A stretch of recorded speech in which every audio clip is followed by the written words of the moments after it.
Good morning, good afternoon and good evening. Welcome to our channel inspire education. तो last video में हमने बच्चा class 10th की balance equation के बारे में सीखा था और आज हमारा अगला जो टॉपिक है, प्यारा सा टॉपिक जो बोर्ड के एग्जाम में 100% पूछा जाएगा आप लोगों से। तो आज का हमारा टॉपिक है that is type of chemical reaction. तो लास्ट क्लास में हमने ये सीखा था केमिकल रिएक्शन का मतलब क्या होता है, जहां पे दो चीजें या दो से ज्यादा चीजें आपस में मिलकर या कंबाइन हो गई या जुड़कर एक नई चीज बना रही हो, मतलब when two or more kind of reactants या two or more kind of element substance to make a new product, that is chemical reaction.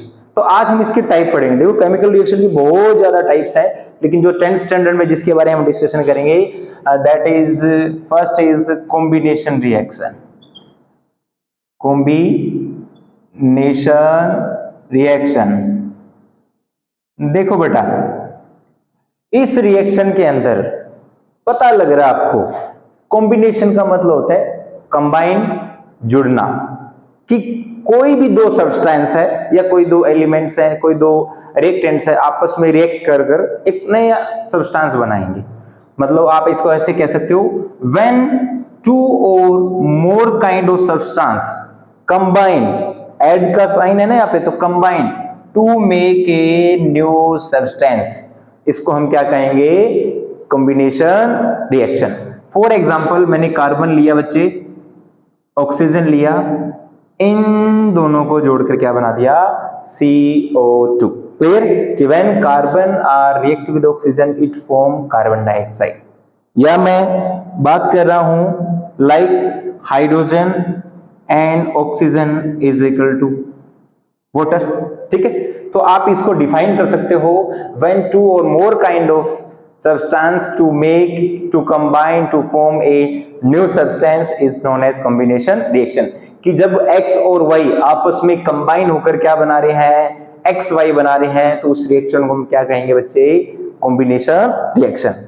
Clear है। सेकंड जो आएगा वो आएगा जी हमारे पास डीकंपोजिशन। क्या आएगा, डीकंपोजिशन रिएक्शन। ठीक है जी। डीकंपोज का मतलब होता है ब्रेक डाउन। क्या मतलब होता है, ब्रेक डाउन, कि किसी भी चीज को हम डीकंपोज कर रहे हैं, इट मींस उसको मैं तोड़ रहा हूं। तो तोड़ रहा हूं, मान लीजिए आपके पास कोई एक सब्सटेंस था XY। क्या था जी, XY। आप उसको तोड़कर दो नई चीजों में कन्वर्ट कर रहे हो, that is X plus Y. Okay, जैसे कि मेरे पास क्या था, CO2 था, मैंने इसको हीट किया तो इसने कार्बन प्लस ऑक्सीजन दे दिया। लाइक मेरे पास लेड ऑक्साइड था, PbO, आपने उसको हीट किया तो उसने दे दिया बच्चे Pb प्लस O2।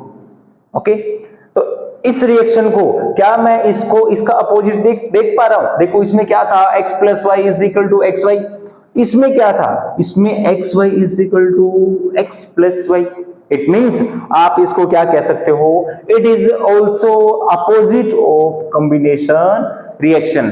ये कॉम्बिनेशन रिएक्शन का क्या कहलाता है, अपोजिट कहलाता है।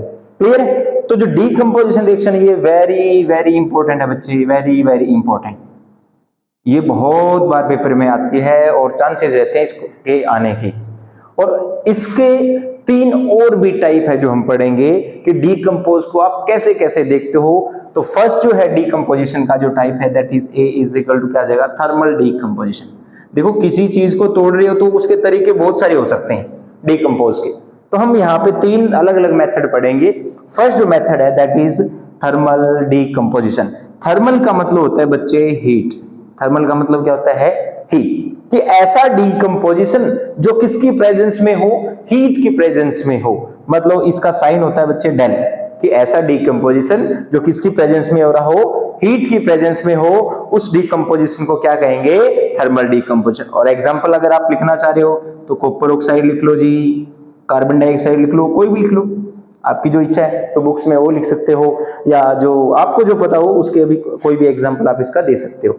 नेक्स्ट है बी, जो इसका पार्ट है that is electrolytic decomposition. Electrolytic, electrolytic आपने पढ़ा होगा बच्चे, करंट, करंट के बारे में पढ़ा होगा, दैट इज इलेक्ट्रिसिटी, इलेक्ट्रोलाइटिक। मतलब ऐसा डीकंपोजिशन जो किसकी प्रेजेंस में हो रहा हो, करंट की प्रेजेंस में हो रहा हो, मतलब इलेक्ट्रिसिटी के प्रेजेंस में हो रहा हो, तो उसको हम क्या कहेंगे, इलेक्ट्रोलाइटिक डीकंपोजिशन। इसका एग्जांपल आपके पास है वाटर। जैसे ही पानी के अंदर से आपने करंट पास करवाया तो पानी कन्वर्ट हो गया हाइड्रोजन और ऑक्सीजन। ये भी कुछ इस टाइप का ही है ना, X Y are convert X plus Y, तो ये भी है H2O is equal to H2 plus O2। Clear है। एक और एग्जांपल इसका लेके चल रहा हूं, that is sodium chloride, common salt. इसके अंदर से भी आप करंट पास करते हो तो किसमें कन्वर्ट हो रहा है, ये sodium plus chlorine.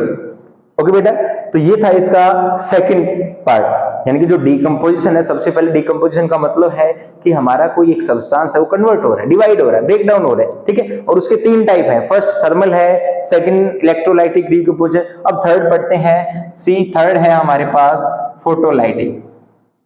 Photolytic, photolytic का मतलब होता है सनलाइट। फोटोलाइटिक का मतलब क्या होता है बच्चे, सनलाइट। मतलब ऐसा डीकंपोजिशन जो किसकी प्रेजेंस में होगा, सनलाइट के प्रेजेंस में होगा। अब सनलाइट की प्रेजेंस में है, मान लीजिए मेरे पास एक सॉल्यूशन है, उस सॉल्यूशन का नाम क्या है, सिल्वर क्लोराइड। क्या नाम है उसका बच्चे, सिल्वर क्लोराइड।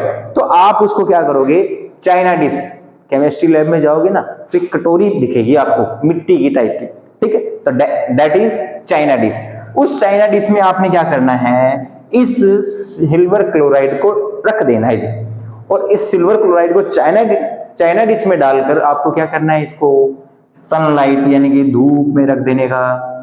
ठीक है बच्चे, कहां रख देने का, धूप में रख देने का। जैसे आपने इसको धूप में रखा तो कन्वर्ट हो गया किसमें, Ag प्लस Cl2, यानी कि जो क्लोरीन गैस है वो वहां से निकल जाएगी और आपके पास चांदी ही चांदी हो जाएगी। ओके, हमारे पास क्या बच जाएगा, सिल्वर बच जाएगा जी। क्लियर। एक और एग्जांपल ले लेते हैं, चलो AgBr। इसके अंदर क्या है जी, AgBr हमारे पास। इसको भी सेम वही प्रोसेस करोगे आप, क्या करोगे, चाइना डिश में डाला और किस में रख दिया इसको, सनलाइट में। किस में रख दिया बच्चे, सनलाइट में। और आपने देखा Ag प्लस यहां से जो ब्रोमीन गैस है वो निकल रही है जी, मतलब आपके पास फिर से, मतलब यहां से फिर से दो प्रोडक्ट बन रहे।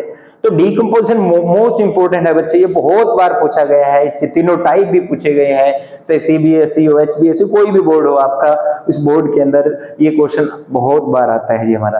तो फर्स्ट है हमारा डीकंपोजिशन का थर्मल डीकंपोजिशन, मींस जो हीट की प्रेजेंस में हो थर्मल डीकंपोजिशन, जो करंट की प्रेजेंस में हो दैट इज इलेक्ट्रोलाइटिक। साथ में एग्जांपल जरूर देने बेटा, केमिस्ट्री बिना एग्जांपल के कुछ भी नहीं है। अगर आप एग्जांपल नहीं दे रहे हो तो मतलब कहीं ना कहीं कुछ गड़बड़ कर रहे हो। जैसे आपने एग्जांपल दिया, क्या करेगा एग्जामिनर, क्या करेगा, फटाफट एग्जांपल दे, अरे इसने तो एग्जांपल सही लिख रखा है, इट मींस इसका आंसर तो सही मिलेगा। तो कंटेंट है वो आपका एग्जांपल पे क्या करेगा, डिपेंड करेगा totally. Clear. Same as it is हमारा क्या हो जाएगा, electrolytic decomposition the presence of current. Same as it is हमारा photolytic decomposition the presence of sunlight.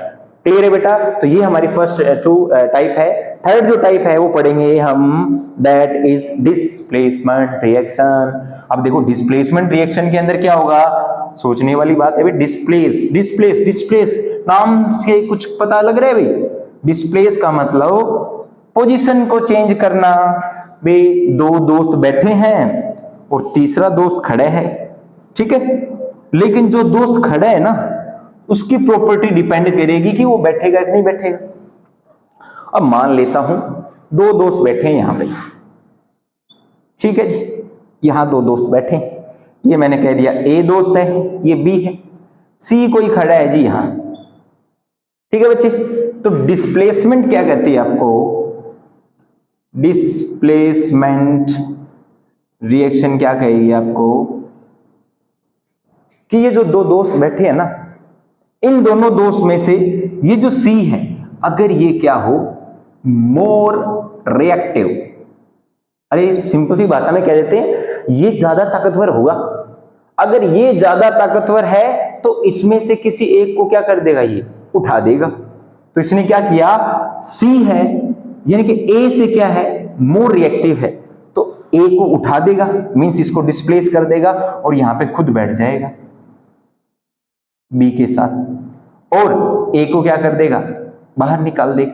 भाई तू निकल, गरीब सा बंदा है, चुपचाप निकल लेगा क्योंकि इससे लेस रिएक्टिव, ठीक है। तो डिस्प्लेसमेंट का मतलब क्या होता है, when A compound, when a compound and a element are displace their ion, their atoms with, कब होगा ये, जब वो क्या होना चाहिए, मोर रिएक्ट, कंडीशन होगी बेटा, बिना कंडीशन के वो कभी भी इसको डिस्प्लेस नहीं कर पाएगा। कि हमारे पास मान लीजिए ए बी है और ये सी है, सी इससे क्या होना चाहिए, मोर रिएक्टिव, क्या होना चाहिए, मोर रिएक्टिव। अगर ये मोर रिएक्टिव है तभी इसको क्या करेगा, डिस्प्लेस कर पाएगा, अदरवाइज नहीं। तो इसमें एक कंपाउंड है, ये आपका एलिमेंट है, लेकिन एलिमेंट है वो इससे क्या होना चाहिए, मोर रिएक्टिव होना चाहिए, इन दोनों में से किसी एक एलिमेंट से। ठीक है, तो इसका एक एग्जांपल भी बहुत बार पूछा जाता है कि what happen when copper sulphate solution are dipped with iron nail, कि क्या होता है जब कॉपर सल्फेट के सॉल्यूशन में लोहे की कील को डुबा दिया जाता है। तो iron is the more reactive than copper, iron है कॉपर से मोर रिएक्टिव है, तो क्या होगा बच्चे, FeSO4 प्लस यहां से कॉपर है वो बाहर निकल जाएगा। अब कई बार पेपर में है ना आपसे ये पूछ लिया जाता है बच्चे कि सर बताइए FeSO4 प्लस Cu, तो बच्चे कुछ क्या कर देते हैं, CuSO4 प्लस Fe, लेकिन ऐसा कभी भी नहीं होगा। अभी तो पढ़ा है कि आयरन कॉपर है वो आयरन से लेस रिएक्टिव है, तो ये इससे लेस रिएक्टिव है, लेकिन ये इससे मोर रिएक्टिव था तभी इसने डिस्प्लेस किया। अब ये इससे क्या है, लेस रिएक्टिव है। इट मींस यहां पे जो आपका आंसर होगा दैट इज नो रिएक्शन। क्या होगा बच्चे, नो रिएक्शन। क्लियर है, यहाँ आंसर क्या होगा आपका, नो रिएक्शन। अगले पार्ट पे बढ़ जाते हैं जी। ये तो था हमारा डिस्प्लेसमेंट। नेक्स्ट जो पार्ट होगा दैट इज डबल डिस्प्लेसमेंट। क्या था, डबल डिस्प्लेसमेंट। अभी देखो डिस्प्लेसमेंट में क्या था, एक कंपाउंड था और एक एलिमेंट था, यहां पे दोनों क्या हो जाएंगे, कंपाउंड हो जाएंगे। कि हमारे पास मान लीजिए ए बी है, सी डी है, तो सी ने ए को कर दिया और यहाँ पे ए के साथ ये चला गया जी। क्लियर है, एग्जाम्पल ले लेते हैं। एग्जाम्पल हमारे पास मान लीजिए मेरे पास सॉल्यूशन है sodium sulphate plus beryllium chloride. ठीक है जी, तो बेरिलियम क्या करेगा, उसको डिस्प्लेस कर लेगा जी, यानी कि BaSO4 प्लस यहां से NaCl। क्लियर है, यहां से क्या बन गया, NaCl। अभी देखो यहां से आपके दो क्वेश्चन अटेम्प्ट हो जाएंगे। एक तो क्या हो गया, ये it is the double displacement reaction, और एक इस रिएक्शन का दूसरा नाम है जी PPT रिएक्शन। PPT रिएक्शन, ठीक है जी, PPT रिएक्शन है। PPT रिएक्शन क्या कहती है आपका, PPT रिएक्शन कहती है बेटा कि जब कोई भी दो सॉल्यूशन, मतलब कोई भी दो सब्सटेंस, कोई भी दो कंपाउंड आपस में रिएक्ट कर कर एक इनसॉल्युबल सब्सटेंस बना रहे हो, insoluble, that is PPT reaction. और तो वो क्या है, the solution of sodium sulphate and the beryllium chloride, इन दोनों को आपस में डिसॉल्व करते हो तो आपका एक NaCl यानी कि व्हाइट PPT बन जाएगा यहाँ से, और इसी रिएक्शन को PPT रिएक्शन भी बोलते हैं, और इसी को हम क्या कहेंगे, डबल डिस्प्लेसमेंट रिएक्शन कहेंगे। क्लियर है बेटा, तो क्वेश्चन है वो आपने ये देखना है कि आप उस क्वेश्चन को अटेम्प्ट कैसे कर रहे हो। ठीक है, तो आज हमने जो चार रिएक्शन पढ़ी है, फर्स्ट कॉम्बिनेशन रिएक्शन पढ़ी है जहां पे हमने चीजों को जोड़कर देखा था और एक नई चीज बनाई थी। फिर हमने उसका उल्टा पढ़ा, दैट इज डीकंपोजिशन। डीकंपोजिशन हमने ये पढ़ा कि डीकंपोज का मतलब क्या होता है बच्चे, कि डीकंपोज हम कैसे करते हैं। तीन अलग अलग टाइप हमने पढ़े थे decomposition, that is thermal decomposition, thermal का मतलब था हीट, और फिर हमने पढ़े इलेक्ट्रोलाइटिक डीकंपोजिशन, इसका मतलब था इलेक्ट्रिसिटी की प्रेजेंस में जो हो रहा था। फिर हमने पढ़ा था सनलाइट की प्रेजेंस में पढ़ा था जी, दैट इज फोटोलाइटिक डीकंपोजिशन। फिर हमने पढ़ा डिस्प्लेसमेंट और डबल डिस्प्लेसमेंट को। डिस्प्लेसमेंट का मतलब दो मित्र हैं, तीसरे मित्र को अपने आयन इंटरचेंज करने दे रहे हैं, कब, जब वो मोर रिएक्टिव है। अगर वो मोर रिएक्टिव तभी होगा, अदरवाइज वो नहीं होगा बच्चे। क्लियर है बेटा, तो बोर्ड के हिसाब से आपको क्या करना है, आपके जो कॉन्सेप्ट है वो बिल्कुल क्लियर होने चाहिए। अगर आपका कॉन्सेप्ट क्लियर है तो हम गारंटी देते हैं बेटा आपका एक सिंगल मार्क्स नहीं कटेगा बोर्ड एग्जाम में, आपका एक सिंगल मार्क्स भी नहीं कटेगा अगर आपका कॉन्सेप्ट क्लियर है। तो जैसे जैसे हम सारे के सारे कॉन्सेप्ट क्लियर करते जाएंगे, उसके बाद हम एक सेशन लेके आएंगे, वो हमारा रहेगा एसरेशन रीजन का रहेगा। उसके अंदर हम केस स्टडी के बारे में डिस्कस करेंगे, तो आपको बताएंगे कि एसरेशन रीजन को हम कैसे अटेम्प्ट करना है, केस स्टडी क्वेश्चन को हमें कैसे अटेम्प्ट करना है। बहुत सी आसान सी चीजें हैं। हालांकि मैं बोर्ड की बात करूं तो 10th क्लास के बोर्ड के अंदर, चाहे 10th है 12th है, मतलब मोस्ट ऑफ द 40 से 45% आपका क्वेश्चन पेपर जो होता है उसके अंदर से आपको आंसर पिकअप करने होते हैं, मतलब उसके अंदर से आपको आंसर मिलेंगे। और उन आंसर को आप कैसे अरेंज कैसे करते हो, बस आपके पास क्वेश्चन पेपर है उसमें से लगभग 40% आपके पास ऐसा है। तो बहुत सारे ऐसे बच्चे सोचते हैं सर मेरे को तो पास ही होना है, ऐसा होना है, ये होना, ऐसा कुछ भी नहीं है। पास होना बिल्कुल आसान है आप लोगों के लिए। आपको सिर्फ कंसंट्रेट करना है क्वेश्चन पेपर पे और उसमें से आउटपुट लेना है। आउटपुट कैसे लेना है ये आपको हम जो आगे की जो हमारी जो जब आपके एग्जाम नजदीक होंगे उन वीडियोस के अंदर हम ये सारी चीजें आपके साथ डिस्कस करेंगे। तो आई होप आप सभी को ये चार हमारी जो चार जो केमिकल रिएक्शंस हैं उनके टाइप है जो हमने आज पढ़े आपको समझ आया होगा। नेक्स्ट वीडियो में हम इनके जो बचे हुए टाइप्स है वो करेंगे और कोशिश करेंगे कि नेक्स्ट वीडियो में इस चैप्टर को हम कंप्लीट करें और ताकि हम नेक्स्ट जो टॉपिक है वो हमारा दैट इज उनके जो क्वेश्चन आंसर है उनके ऊपर हम बात करें। तो आज के लिए इतना काफी है। Thank you, have a nice day, शुभ रात्रि।